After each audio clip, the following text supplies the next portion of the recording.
안녕하세요. 미양철 김명철 수의사입니다. 10년 전에도 20년 전에도 우리 집사들의 스테디 고민, 우리 집 고양이 도대체 왜 나를 물까 하는 이 고민과 질문은 200만 년 뒤에도 집사님들이 고민하고 있지 않을까 싶은 그런 질문인데요. 지금 집사님들 그리고 미래의 우리 집사님들을 위해서 고양이 입질 전쟁 A to G 오늘 완벽하게 알아보도록 하겠습니다. 이거 많이 궁금해들 하시더라고요. 우리 집 고양이가 나를 서열이 낮게 생각해서 그런 거 아닐까? 라고 이렇게 궁금해 하시는 분들 계시는데요. 결론부터 말씀드리면 절대 아닙니다. 고양이들은 서열이라는 개념 자체를 강하게 가지고 있지 않은 친구들이고요. 그 이유는 고양이는 기본적으로 오랜 기간 단독 생활하던 친구들이기 때문에 사회생활을 하면서 서열을 만들고 그리고 서열을 지키는 것에 대해서 익숙치 않은 친구들입니다. 그렇기 때문에 저 집사 나부랭이 나보다 서열 낮은 거 아니야? 이런 식의 표현이 절대 아니라는 점 기억해 주시면 되겠고요. 그러면 고양이들이 대표적으로 무는 상황이 뭘까? 첫 번째는요, 악갱이 시기 때부터 형성된 놀이 공격성 자체가 성묘화될 때까지 이어졌기 때문입니다. 고양이가 태어나고 나서 생후 6주령에서 3개월령 요 사이는 움직이는 모든 거는 장난감이나 사냥감으로 보이는 시기입니다. 폭발하는 사냥 본능, 에너지가 넘쳐나는데 이때 또 이갈이도 같이 일어나게 됩니다. 그러면 주변에 움직이는 거는 다 물고 뜯고 맛보고 하는 그런 시기가 되거든요. 그러면 보호자들이 주변에서 움직여서 손가락이 움직였어, 발가락이 움직였어, 바로 반응하듯이 깨무는 그런 모습을 보이게 되고, 이때 반복적으로 보호자의 신체를 이용해서 사냥놀이를 하게 된다라고 하면 이 습관이 나중에 성묘화되어서도 그대로 고착화되는 문제가 지속되게 됩니다. 두 번째는요, 무는 걸 소통의 수단으로 이용하는 경우입니다. 보통 집에서 우리 집 고양이 버르장머리가 없어요, 이런 말씀하시는 경우 있어요. 뭐 지가 배고프면 와서 깨물어요, 또 지가 놀고 싶으면 와서 깨물어요, 이렇게 말씀하시는 그런 케이스들이 이 경우에 속하고요. 특히 고양이들이 원하는 게 뭡니까? 밥 줘, 간식 줘, 놀아줘, 또 스킨십을 요구하는 경우, 나 좀 만져줘, 이런 경우에도 깨무는 모습을 보이게 됩니다. 이 고양이가 얻고 싶었던 것을 우리 보호자가 참지 못하고 해주게 된다고 하면 어라? 이게 되네? 정확히 학습하고 반복적으로 이 행동을 하게 되고요. 그리고 이 집사들이 깨물렸을 때 고양이가 세기를 강하게 하는 자극이 되는 상황이 있는데, 집사 리액션이 아카데미급일 때 이런 식의 리액션을 보여주게 되면 고양이는 오히려 신나하거나 재밌어 하면서 공격성을 보이고요. 고양이는 이 상대를 물었을 때 도망치려고 하면 더 꽉 물려고 하는 습관이 있습니다. 그래서 오히려 입쪽 방향으로 한번 밀어내고 입을 살짝 벌리면 그때 손을 빼주시는 게 맞겠고요. 너무 찰진 리액션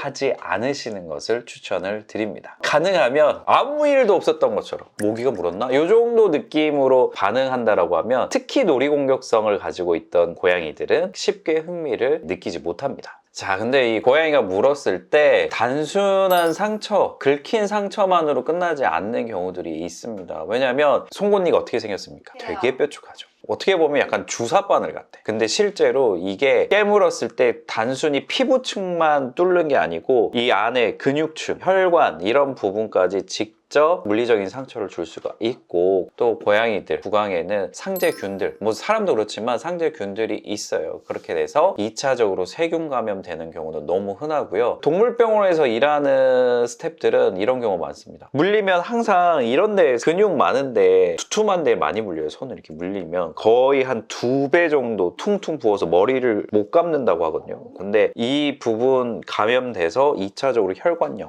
이 혈관 자체에 염증이 타고 올라가는 경우, 이런 상황까지도 진행이 될 수 있기 때문에 물렸을 때는 항상 사람 병원에 가서 항생제 처방과 치료 함께 받게 추천을 드리고요. 특히 어르신이나 아기, 그리고 당뇨병과 같은 이런 기저질환이 있는 경우라고 하면 조금 더 사후 관리에 신경 쓰시는 게 필요하겠습니다. 하지만 고양이가 무는 문제 간단하게 예방할 수 있으니까 너무 걱정하지 않으셔도 됩니다.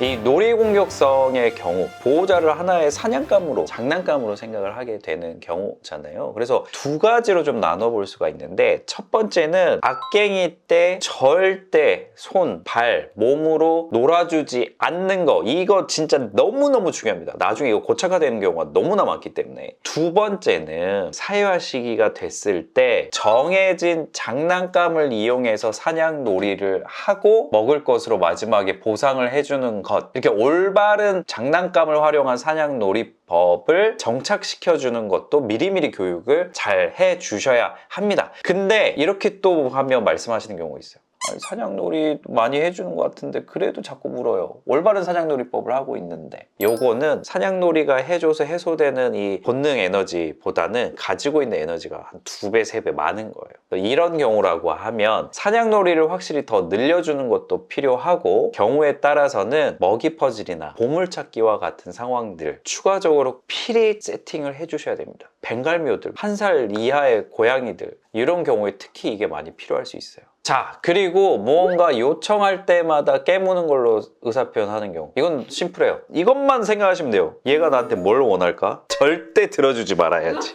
깨물어서 의사표현을 하면 결코 원하는 걸 얻을 수 없다라는 거를 정확히 인지를 시켜주시고요. 대신에 근데 이 친구가 가만히 앉아서 나랑 눈을 맞췄어. 그러면 선제적으로 보상을 그때 줘야 돼요.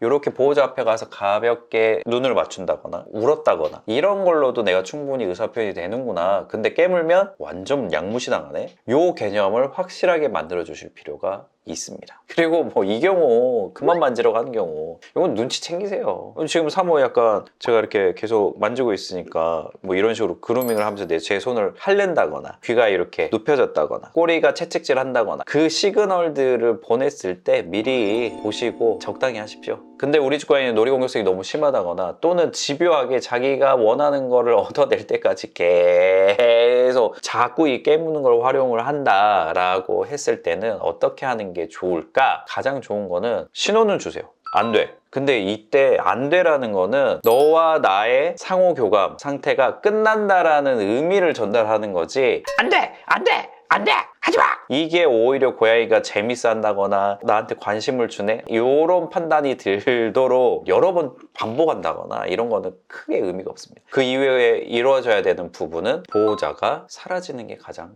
깔끔합니다. 그래서 이 상황들이 일관성 있게 일상생활에서 반복되어야 된다. 그러면 고양이가 물 때 이렇게 하거나 아니면 같이 하악질을 하는 것도 방법이 될까요? 오히려 고양이를 자극할 수 있는 부분이기 때문에 추천드리지 않습니다. 그리고 또 문제가 뭐냐면 가벼운 공격성이었다가 이 소리에 공포심을 느끼게 된다라고 하면 오히려 이 공격성 자체가 심각해질 수가 있으므로 결코 추천드리지 않습니다. 깔끔한 건 낮은 음으로 안 돼! 라고 시그널 한 번만 보내고 자리를 뜨는 것 이렇게 반응하시는 것을 가장 추천드립니다.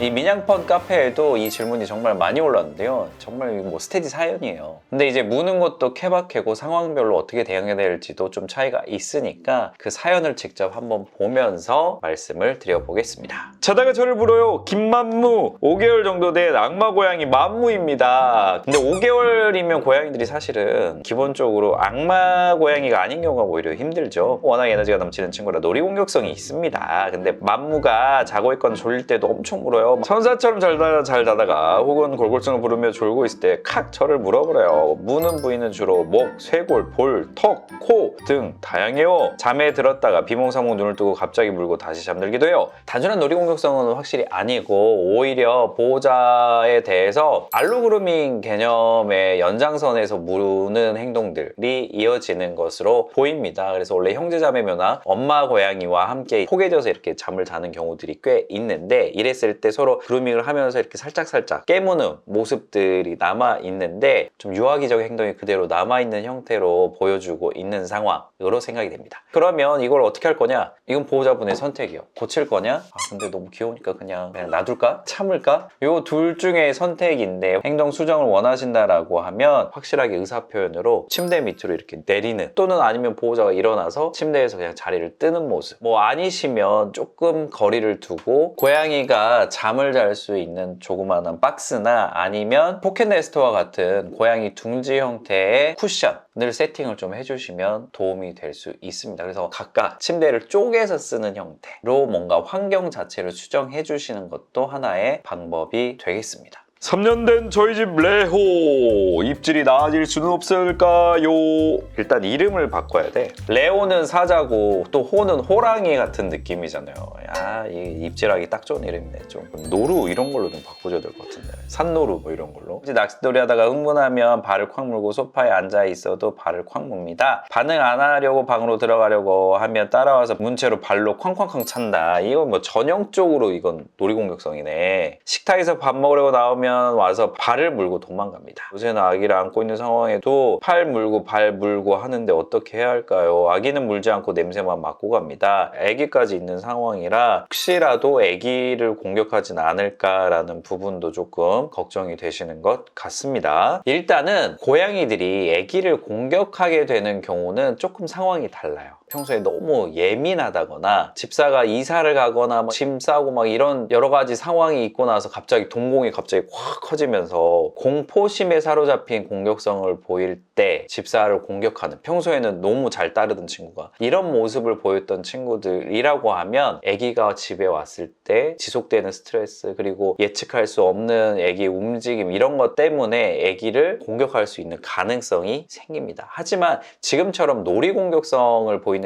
친구들이라고 하면 오히려 아기한테는 익숙하지 않기 때문에 피해 다니는 모습을 보여요. 그래서 그런 놀이 공격성이 아기를 공격하는 모습으로 이어지기는 쉽지 않을 것 같고요. 다만 사냥 에너지 해소가 충분히 되고 있지 않습니다. 어쩔 수 없어요. 사냥놀이에 대한 부분은 기존보다 오히려 더 끌어올려 주시는 것, 그리고 가능하면 하루 먹는 사료 양의 50% 정도는 먹이 퍼즐을 이용해서 추가 세팅이 좀 이루어져야 될 것 같고요. 그리고 마지막으로 이런 친구가 각성을 유발하는 상황들이 분명히 지금 있어요. 보호자분이 밥을 먹는 시간, 그리고 보호자분이 소파 위에 앉아있는 그런 순간, 이런 경우에 이 친구가 좀 더 사냥 본능이 심하게 각성되고 그랬을 때 놀이 공격성을 보이고 있거든요. 그래서 꼭 챙겨주셔야 되는 부분이 밥을 먹는 시간이야. 그러면 이 친구도 자기가 각성되지 않고 다른 것을 할 수 있는 세팅이 이루어져요. 저라면 밥상에서 거리가 있는 부분에 좀 난이도 있는 먹이 퍼즐들을 한 2-3가지 세팅을 해주시고요. 그 동안에 사람은 밥을 먹을 수 있도록. 그리고 보호자분 이 소파에 앉아있을 때 그냥 앉아 계시지 말고 길이가 좀 있는 낚싯대, 장난감 같은 걸 활용해서 소파에서 거리가 있는 곳에서 사냥놀이가 이루어질 수 있도록 이런 일상생활에서의 패턴들을 깨트려 주시는 것이 좀 필요하겠습니다. 고양이들이 무는 모습은 다 비슷해 보일 수 있지만 그 원인은 다양할 수 있습니다. 그렇기 때문에 정확한 원인, 그리고 거기에 대한 정확한 솔루션 대입을 통해서 우리 보호자분들 더 이상 고양이 물림 고통받지 마시고 해방되시기를 바라겠습니다.